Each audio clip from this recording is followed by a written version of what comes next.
All right, so we'll kick this off. There's a couple people that will be rolling in. But first, I want to start off by saying, thank you all for signing up for this. It's awesome when we are able to get together, even when it's over Zoom. Probably one of the only good things that's came out of COVID. So just, really wanted to bring you guys all together. It's been an exciting past couple weeks for the program. The end of winter workouts and the start of spring ball is right around the corner. We thought to give us an opportunity to really delve into those topics, and really happy that you guys are here. And I'll transfer it over to Coach Abel. Take it from here. Thanks, Jaden. Welcome everybody. As always, really appreciate you taking the time to come on, talk with us, ask questions, right? Learn about where we are in the program. I'm excited to show you some of that, some changes that have happened. And I would ask you, as questions arise about things that we may be talking about, or I introduce part of the program tonight, feel free to go and jot those into the Q&A, okay? And then we will get to those Q&A all at the end, right? So, instead of you waiting and thinking, oh, I got a question, I'm probably not going to maybe answer it on the spot. I will probably come back to it, okay, as a big Q&A that winds this whole thing down. So I do want to start by if you look around, I'm in a little different location I was last time we Zoomed. Okay, so I'm seated in my new office here over in the Game Changer Field House, right at Davidson College's new facility, new stadium. Below us, 2 floors below us, we have a great team lift going on right now. I can actually hear a little bit of that music, which I love. Okay, we took the spring break week as a staff to move the whole program over here. It's been a tiring process, as you know, from the start of this 4 years ago to now moving in. But what a great moment in time for Davidson College, for Davidson Athletics, and then for Davidson football. So many of you had a part in this, and I'm going to start by just saying thank you. If you have not seen the reveal video, so we had a reveal night last Sunday for our football program. We videotaped it so we could share it with our family, our friends, and the greater community. If you haven't seen it, you should go find it and look at it. It's awesome to see the expression of our athletes as they saw the building for the first time. They saw their new locker room. They saw the new weight room, right? Seeing the facility we're going to meet in. And here we are, right? Certainly, I've been taking off post a little more than I'd like with Coach Jackson here in the last 24 hours. But what I would tell you leading up to this in our first really week and a half back, our kids are in the facility all the time, which is what we wanted, right? There's study rooms here. There's places for them to catch their breath. There's a nutrition center. I probably collectively have seen our players outside of the football meetings, football practice more than I've ever seen them. That tells you that, man, the facility is what we wanted it to be. We wanted it to be a communal place that brought people together. And that's exactly what it's doing. I love it. Can't wait to show it off to you in person. The video is great. The pictures are nice, but seeing it in person, it is truly, we call it it's a game changer. And I'm excited to see kind of what it means for our program down the road, right? And I'm sure you have questions about that. Right now, what it means for our program, we have a much better facility to work in, to prepare in, right? To build our community in, and that is just so exciting for everybody. So thank you. Look forward for you to see it. Some of you may have already gotten the opportunity if you've come by here, which is great. But if not, our spring game's coming up April 20th. So if you're back for that, there'll be tours that day.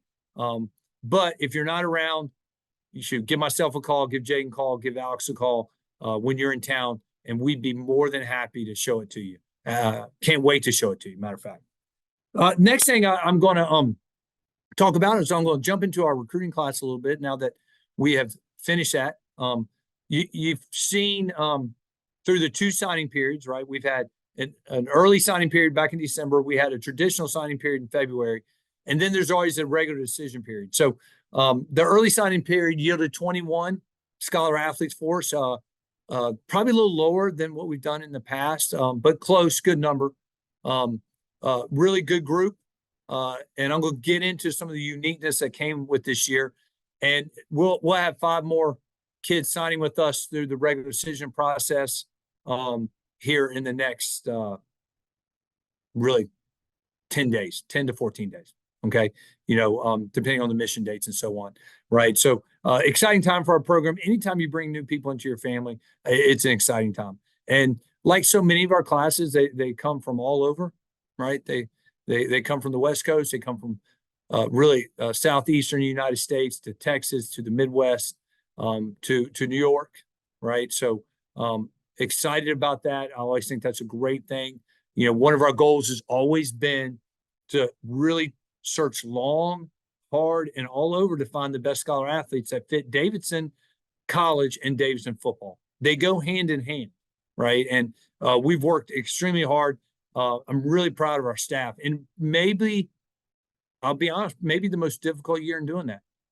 The challenges that we saw this year, the mess that is the NCAA, the mess that is big time Division I college football, the NIL, the transfer portal is really kind of trickled down to us, which I believe for the first time.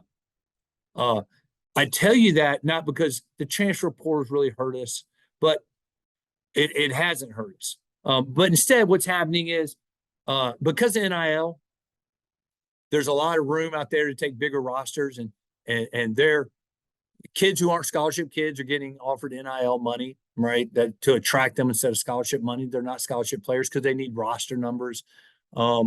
They're stringing kids along further, and on top of it, I with our success, our new facility, we're recruiting a better brand probably than we've recruited in the past. Like we're in the mix with more scholarship programs than we've ever been in the mix with. So that became new for us. And with that probably came some learning lessons for us, a little bit of frustration, kids who committed to us and then later on left because they got a full scholarship offer somewhere. That's a good thing in one term, like, hey, we're recruiting the right kids, but at the same hand, you lose a kid in late January, it's hard to replace them, right? And so there was definitely some learning through this process this year, which we will, but we take every opportunity to, how can we grow? How can we get better? How can we learn? And so we will, but at the end of the day, right, we're gonna welcome, I guess 25. I said 5, but it's 4 in regular season. 25 scholar athletes here, which is a good class for us. Weren't going after a huge class this year. Was going after a class between 25 and 28. So we landed at 25. It's a class that really should be able to come in and really help us depth-wise. We're a young program, right? So I'm going to kind of bleed this into to our roster now. We're not a real old roster. We played a lot of young guys this year. And so the expectations of the incoming group is really they should be a group that helps us build depth, okay, that allows them to grow as college students and college football players, and then allows us to develop them. That is huge for us, right? We are still, I have no stat to back this up, right? So I'm going to openly say that I may be wrong. I don't think I am. I think we had the highest yield percentage of return of any college football program in the country, right? Meaning what we lose in the transfer portal. I can't imagine anybody who has less than we have. I mean that, right? And so our goal is always to bring young people here that value this education, right? That can help us grow as a football program, help us grow as a community, and then develop those people. And so I'm excited about that. And I think there's a lot of those guys in this class. And as we move into this roster, right, pretty young roster last year, right? I've said this a lot. I think we started 17 sophomores, really the back half of the year. Some due to some injuries, but some due to just it's a really strong class, and they earned spots and they won jobs. That should really begin to show itself in some maturity and some age with that roster. I think when you look at it, I will start with what are maybe some of the challenges in our graduation from last year. I think you'll find most of those challenges probably up front, right? We graduated a good group of seniors up front on the offensive line. We play a lot though. We regularly rotate and play 8 to 10 offensive linemen, right? So, we have a lot of returning players back, but we did graduate really 3 young men that had started a lot of games for us, right? And and Beck and Gilbert specifically, and then A-Hop, right? We lose some experience there, and then up front defensively, right? Jonathan Hammond and Aaron Warren graduated, played a ton of snaps for us in their career, right, on the defensive line. And so and then when you look holistically, man, we return a ton of skill kids, right? Mark McCurdy, we lose on offense. He's a big one. He played a lot, right, as you know. And we lost a couple receivers that were in the rotation, but we return a lot of those skill guys in our backfield and out wide. Defensively, same thing. We return a ton of back seven guys. Excited about that. And now, as we look to head into spring ball, what are the goals, right? I think there are two goals, right, as we head into our spring football season. The first is, right, and I want to make sure I quote myself right on it, right? How do we learn from our failures? Okay. No one's happy. I don't ever dwell on one thing or another. I think you dwell on one thing too long, whether it's success or it's failure, you're setting yourself up for permanent failure. Right. So, but we didn't finish the year the way we wanted for numerous reasons, but we got to learn from that failure. I personally believe a lot of that is maturity. All right. Mental maturity, mental development. We've spent a lot of this offseason working on that, right? We've spent a lot of this offseason challenging our young men mentally, right? Breaking them up into groups, challenging them with different physical challenges, different mental challenges, rotating their team so they're working with different people. That's been a part of the fabric of our offseason. This 8-week program that we put our guys through, it's important to develop them physically, but we felt really important to develop maturity, to develop leadership, and to help them grow. Okay. So that's been part of the offseason. And then I think the other thing we want to look at coming out of last fall is, man, at one point, I believe this program is probably playing its best football it's played in decades. I mean that, right? I mean decades. So if you look through that middle chunk of that season, that seven game winning streak, this program was playing as good as I think I could expect it to play. I was extremely proud and pleased with how we executed, and didn't finish that the way we wanted to finish it. But there are a ton of successes to build on that.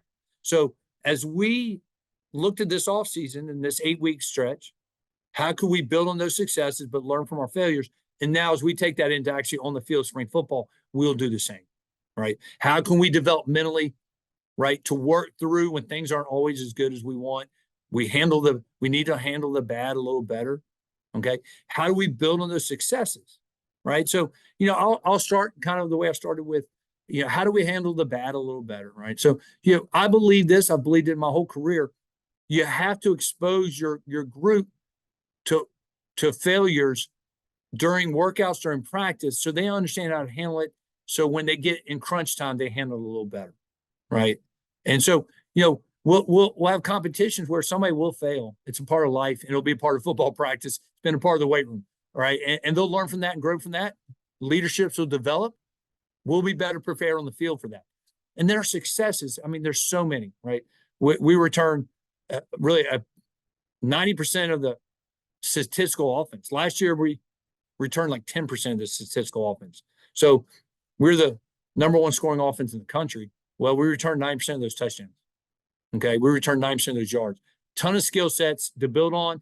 I'm excited about that, right? We come into spring football with a returning starting quarterback for the first time in 3 years. Okay. Coulter finished years, our starting quarterback, had a really good sophomore campaign. Now he comes into his spring and sophomore year, more mature, ways to build on, right? With a really quality young man fighting for playing time right behind him, and Luke Durkin, who's played a lot. So we now probably have the most experienced quarterback room as I've had in years, to be honest, right? If you think about being first-year starter with Colt this year to last year, right? We had some quarterback injuries, ended up moving Jaden Waddell to be a quarterback. The year before that, Louis Colosimo was a first-year starter. So really excited about that. And how do we build offense around that maturity in that room? Defensively, right? We got to improve in our pass defense, right? We weren't great last year there for different reasons, right? We were pretty good early on. We got great pass rush, and late back half season we weren't able to get that as well, and that put our secondary in some tough situations. And then injuries really hurt us, right? Dominic Njoku's started as a freshman at safety, broke his leg against VMI, missed 90% of the year last year. TJ McGee, who we think is one of the most talented kids in the program, missed 6 games at corner for injury. And so getting those guys healthy and then getting quality depth behind those guys and building right quality depth in that secondary. We think we have a lot of really talented young men fighting for playing time, which I think is only going to help us. Last year, it was incredibly young. A lot of sophomores playing and then some freshmen backing them up. And so excited for that whole back half of that football to grow up, to mature. And I think you'll see a lot of growth. I'm excited about that because we saw a lot of good things that we know that we can build on with the back half.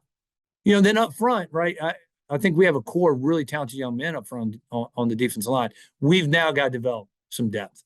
I actually think probably the freshmen coming in are going to provide some meaningful depth for us. So we play a ton of guys on the defensive line. And so I think we're going to have some young guys step up and provide some depth for us throughout the year. So excited for that, right? And then, I'm going to get to the Q&A here in just a second. I keep looking. I planned this talk about 20 minutes. So I'm right into that 20-minute window here. Spring football starts officially Tuesday, our first practice. If you look at our calendar, we're Tuesday, Thursday, Saturday. Times to be determined, meaning almost all Tuesdays will be early morning because of scheduling conflicts. So there'll be early morning practice. We got some early morning risers in the area. Come out and see us. Love to have you. Thursdays are going to be a mix. Some afternoons, some mornings, depending on lacrosse schedule, depending on field schedule. Then Saturdays, we'll build that schedule around what we have going on. So first Saturday, we have an official visit weekend. Our incoming freshmen are going to be here for their official visit. Exciting. So that'll be an afternoon practice. The following weekend, we'll have some high school coaches here. Okay. Junior Day, maybe it's that second weekend. Is that right, Alex? Yeah. So Junior Day, which it will be our first in-person Junior Day in quite some time because we just can't wait to show off this facility. And to tell you how excited the up-and-coming recruits are to see this, we basically maxed out the sign-up sheet within a week for our Junior Day. So right now we have over 200 juniors that are scheduled to come visit on that weekend. So that practice will be mid-morning to early afternoon practice as well. And then we get into April, and those Saturdays will probably be more traditional morning practices and getting ready for our spring game on April 20th. A lot going on around the spring game. We'll be dedicating the facility, the field. We will be giving tours. We'll be having dinners with the donors who are very generous. The major donors in this project that have been working with myself and our administration and Chris Clooney for years to see this through. So I'm excited for all that. But there will be tours throughout the day. We want everybody to get a chance to see it. So Alex and Jaden will be combining on all that information coming out to you. Okay. With that, I'm ready to answer some questions. Jaden's been going through them. I already saw he answered one, but I need more. I see 2 in the question blog. I need more. I want more questions. And I will tell you what I tell my recruits. There's nothing too big, too small, or too personal. I'm an open book. You may not like it. I go for it on fourth down a lot. Life will be okay. We're not going to agree on everything. All right. I'm still going to go for it on fourth down when I think our program should. All right. I'll punt when I think we should, but that's okay. I love questions and answers. I think we can learn a lot from each other. So let's jump in there a little bit. I'm going to pull these up. All right. Okay. So Jaden has put there's a GoFundMe page. Okay, that it's a community one. Kind of jointly. My church, Stephen's church, have some mutual friends that are in Bible study with him, where he was actually headed Wednesday morning when he was in this bad car accident. And they've come together to create this GoFundMe. We're helping by getting the information out. So if you feel so led, please do so. Okay. That we certainly leave all that up to you, but all those donations will go right to that family to help them. Is now they, there'll be a lot of medical bills, and there's going to be a lot of rehab, a lot of recovery coming. All right, there's no doubt. And just some changes in life, I would imagine, for this family. So if you can help and you can, please do so. Right. Jay, what other questions we got out there? Brian Brown asked a question. Are we focused on getting more athletes on the defensive side of the ball? Well, Brian, I'm going to kind of rephrase that for you. I think we have good athletes. I think the key will be getting more experienced athletes, right? Getting athletes to play a little more discipline, right? I think that would be the key, right? I think there's enough body of work there defensively to tell you that, hey, we had some really good things going on last year, but then we weren't always disciplined enough, right? Which that falls on us as coaches. We weren't deep enough, and I didn't think we played enough guys all the time. That comes to building depth. And then as you build depth now, that creates more competition. And I think we missed that last year, right? I think there wasn't quite enough competition in some of those rooms, partly because of injury, partly because of depth, partly because I think we got out of our lane a little bit, if I could be honest, right? We've been a bend don't break defense for most of our careers, me and John. And because I think we are actually as athletic as we've been, so we've been here, we began to really dabble and play more man. Well, that looked pretty good early on, right? It really did, right? Well, I thought we played well. We got a lot of pressure. Our pressure packages were good. We caused a lot of disruption. 6 games in, we have 18 sacks. We're on record to break sack records. But as time went on, we got beat up. We couldn't sustain that. And it's probably not really sustainable for a Davidson defense to play that much man. We need to get back to our roots with these athletes. And so we're always looking to grow our athletic ability everywhere. So don't get me wrong there, right? And I'm excited about the group coming in, all right? But I think the answer is going to be more getting back to our roots and who we are. That falls on us as a coaching staff to make sure we do that, to build depth that challenges those groups to be competitive, which makes everybody better. Sweet. We got a question that kind of follows up Yeah. with that from Rick, which I think you can see right here, but are we looking to modify our defensive schemes in any material way? Yeah, Jayden, I can't see that. Oh, well, okay, I can pull them back up. I will. Yeah, as always, and Jayden, I'm gonna allow you to just keep working through them because it kind of blocks my screen. As always, we look every year to where do we need to grow, where do we need to modify in every phase, right? If you notice last year, I mean, yeah, everybody can give me a hard time about we run the ball, but we're about the most dynamic passing team in the league. We finished second in the league in passing touchdowns. We're number 1 in passing efficiency, right? We finished middle of the pack in passing yards. So we modified because we had the skill sets to do so. And last year we modified defensively. We thought we were going to be able to play more man. So modification is not always the best thing. I think some of the modification you'll see this year is we're going to probably get more back to our roots, right? When you look at the 2019 defense, finished number 3 in the country, played a lot of zone. We disguised those zones, played multiple zones. I think you'll see a lot of that. Okay.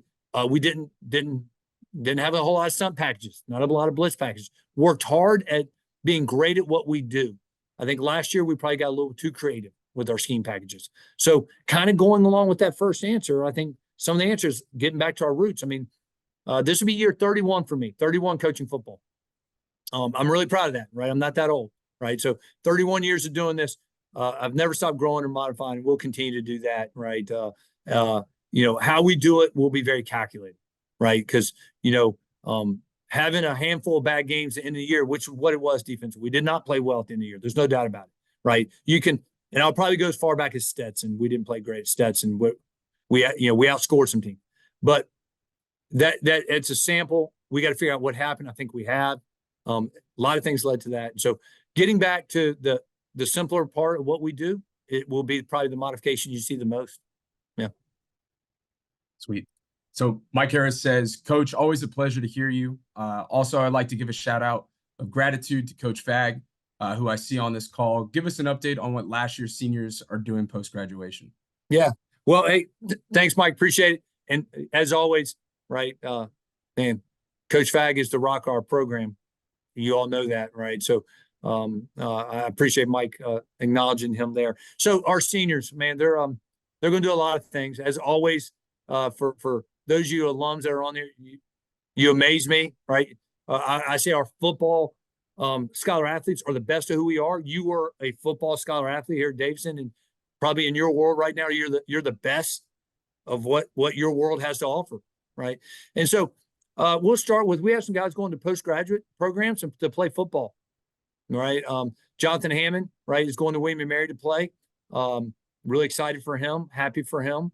Gilbert Deglaus is still figuring out, but has quite a few opportunities that he is pursuing. Okay. Aaron Warren just got a great job with a major, and I won't get into details, but major food corporation in their human resource. He's a tech guy, right? So he's going to be dabbling. Really proud of him and what he's doing. We have guys, as always, that are going into some postgraduate schools, right? That are applying or taking a gap year to go to medical school. And then some guys are jumping right into some finance, banking jobs, banking industry. And so you're getting a collaboration. And then guys trying to figure it out. Yeah, Mark McCurdy has flirted with playing a graduate year and has some opportunities, but also has some opportunities to go to work and some really nice job offers.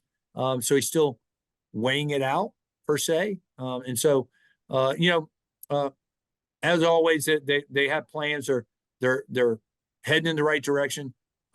Compliment to a lot of you guys who've helped through that process, right? And to our staff. I don't give our staff enough credit on this, but our staff serves our guys in a lot of ways. And one of the ways is preparing them for their job after football. Everybody wants to talk football forever, but it doesn't last forever for most of us. And so, how do you prepare to get those internships? How do you make those connections? And so our staff really works hand in hand with their position rooms. And I'm really proud of that.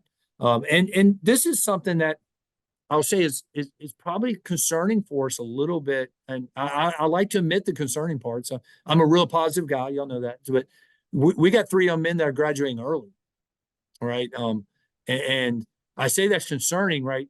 That's exciting. Like they've finished their Davidson education in 3 years. Part of that is because of the COVID year and their class structure allowed them to get ahead. They could graduate early, and they're really bright kids, right? So for those guys, right, they're all going to post grad to start their graduate school, not to play football, right? To start their graduate work. Jack Bogan and Max Weaver and Seth Warner, those 3 guys, right? And the one I hope you recognize all those names, but you probably recognize Max Weaver. He would have been a rising senior receiver, played well for us last year, right? So, we formulated that into our senior class. That caught us a little off guard back in the fall, I'm not going to lie, when we had those discussions. And why would that young man make that decision? Well, in all those cases, they're financial decisions, right? That financially to come and pay another year of undergraduate when they've met all their requirements. We don't have a graduate program where they can spend that money in a graduate program. I shake their hand and congratulate them, wish them luck. I'm not that guy that said, well, no, you need to come back and pay and play football here just to take classes. I want our guys to do a 5th year. We've been able to work that out in some cases, Coy being one, Lewis being another. But we have to get ahead of that. They have to take a semester off. That didn't happen in this case because it kind of jumped on them too. They realized as they scheduled for their junior spring, which they're in now, they're like, well, I'm going to finish all my class load. I'm going to meet my requirements. So hard decision. They all thought long and hard about coming back for the fall. But at the end of the day, it was a financial decision for all 3 of them. I wish them great luck. We'll celebrate them like our seniors and wish them luck. But that's been a little unique for us. So next question comes from Brian Overcash. Who will be our greatest offensive weapon next year? Wow. Brian, I got so many names. I kind of talk. Brian, I'd like to talk about more than one. But I'll start with Coulter. I think Coulter's dynamic. Okay. Y'all saw, let's be clear, right? Struggled against Moorhead. That led into a struggle the first quarter against Dayton. Okay. But if I were to sit back and look at his whole body of the work, and I would tell you this, but between game really 2 and game 9 last year, he probably played as well as any quarterback I've had play in my system. Completed at an 80% completion rate, like 16-1 touchdown to interception ratio. Ran the triple when we needed to run the triple, ran it effectively, protected the quarterback. Now, that got away from me. Okay? That did the last 2 weeks. So, but I think he is so dynamic. He works at it really hard. He's got a lot of talent, and I think we've just scratched the surface. So I'll start there. But right behind him, man, the 2 running backs you guys heard a lot from last year, Maury Adams and Mason Sharon, is man, they're a load. They're talented. They can run. Last year's their first year playing. They're sophomores. Man, the best is ahead for them. You know, they combined for over 2,000 yards and 30-some touchdowns. Not to mention Sam Valor, who was actually getting equal reps with them before he got hurt last year, who's back fully healthy. Those 3 back there are as dynamic as a running back trio as we've ever seen here. Hard for me not to mention them. Brody Reyna, who is our top returning receiver, is back. He's a rising junior as well. He's in Coulter's class. Really dynamic. You saw that last year. He led us in touchdown catches. Finished top 5 in the league in touchdown catches in our offense. Yeah, how about that, right? And then Sam Hedrick, who missed the last 6 weeks as a tight end at injury for us, really dynamic, right? What a difference he was for us. So I could go on and on. Kyler Herring, I'll mention the big boys up front. Kyler and Malik, ton of starts underneath them, as good a guards as there are in the league. A lot of weapons on offense. Aaron, my own, I'll keep mentioning them. But love the question, Brian. You can tell I'm really excited about our offensive power that we have coming back. We got to develop some confidence up front. I think we have some really talented kids stepping in up there. We'll lean on Malik and Kyler early. Breaking in a new center makes every coach in America nervous, right? But got some talented guys coming. But that will be the question mark early for offense. Sweet. Mike Piskoski asked, any thought of adding a 12th game because of the extra weekend? How does the OOC schedule look? Mike, I'd like to. How about that? I think it'd be really tough at this point. Finding the right matchup. It's a calculated thing for us. So one thing that happened this year is our in-conference bye week is happening at the end of the year. So if we were to play a 12th game, that means we'd play 11 straight games, have a bye week, and then go to Valpo with maybe a lot on the line, right? I think that's really tough. So we had to look for the right game, didn't find it. And so we're with that 11, and I think we'll probably ride that way. If the right game came along, it had to be a home game. It has to be a home game for me to say yes. Then maybe. Okay. But right now we'll hold it 11 and see what's happening. Sweet. What you got, Jake? Anything else? Okay. Well, here's what I'll touch a little bit more on the schedule because Mike brings up a good segue for me. What we are finding is the new facility is helping us attract better home games, right? We all want, part of the reason, and no one really wants to play St. Andrews of the world, but I want to play home game. I want to be clear, right? I don't think our basketball team really wants to play Washington Lee University. I mean, they're a Division III team, right? But they want an extra home game, right? So no different. Let's be clear, okay? But so getting extra home game, it's hard to attract the right teams here, okay? So when you're looking for that extra home venue, most time it's a lower tier opponent. We're paying them a little bit to come here, but this facility is going to allow us to play, I think, better home teams, right? Next year was set in stone. We don't, we're going to Georgetown. Then we have Catawba and Shorter, who are 2 Division II teams. But the Division II opponents are, I got to be honest, they're really good teams leading into the league for us, right? They're scholarship programs. It's the NAI teams who really need to try to work off the schedule. I don't think it's a great fit for us. So, but down the road, right, the following year, we're gonna have Georgetown at home. We have VMI coming at home. We have Elon coming at home, a home and home. We're currently trying to settle on some dates with Furman. Furman wants to do a home and home. Can't quite agree on dates, right? It's tough to agree on dates, but we are getting in those conversations more and more where in the past, VMI wouldn't come here in our old facility. Vermin, they weren't coming here in our old facility. So the facility is allowing us to attract better opponents here, which is real exciting for everybody. Yeah. We even had a West Coast team, UC Davis, who's a top 10 program, reached out to do a home and home. Not really financially in the cards for us, right? Because we go to California and have to make that trip and pay for that anyway. So, yeah, financially, that doesn't make sense for us, but that's exciting. Yeah, that's exciting for us. Yeah. So Patrick Pope's got two things. He said Roger Herbert has a year of eligibility remaining. He can cover the center position. So well, listen, all right, let me start right there. Hey, I love it, Patrick, and I would tell you, Roger, love the way you look, my man. We probably would have to get you on some weight gain, right? We gotta get some protein in you, get you some. Hey, come down to our new fueling station. We have to talk, but I can show you. Like, hey, I can put on weight with the best of them. Come on, we can do it together. Yeah. He follows that up with a question: how are we going to fill the new stadium? Well, that's going to come down to marketing.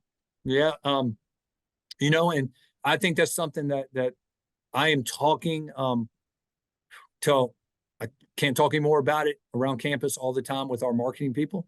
I think we have a great opportunity in front of us, and it's up to us what we do with it. I'm one part of that, right? But I'm not a marketing guru, but I am pushing hard for us to think outside the box, for us to design a tailgating facility area that makes sense for us, that will continue to attract our students to come here.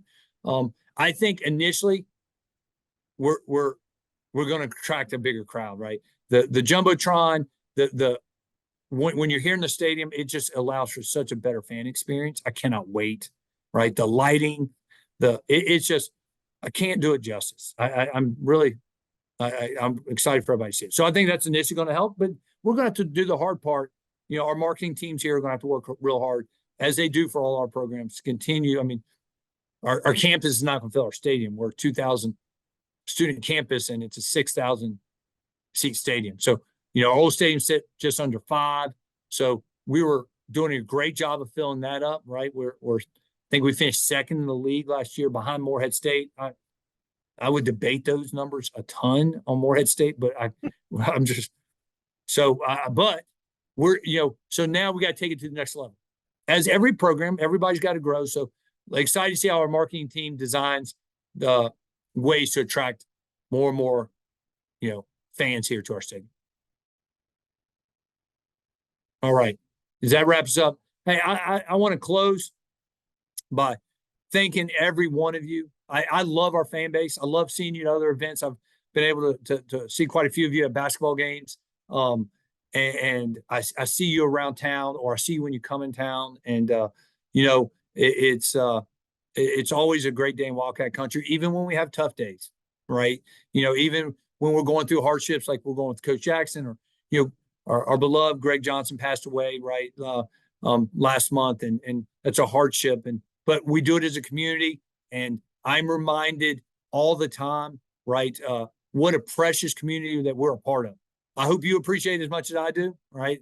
I know our families here do. We will ask you continue to keep Coach Jackson and his family in your thoughts and prayers as he now goes through these surgeries and hopefully begins to recover, right, and begins that journey. And if you get out spring football, you know me, I'll come talk to you. I want to see you. Come out. Love you to be a part of it. I loved our Q&A today. It's always the best part of this. Don't be strangers. We want you here. We want you involved. And with that, hey, go Cats. And thanks for your time today.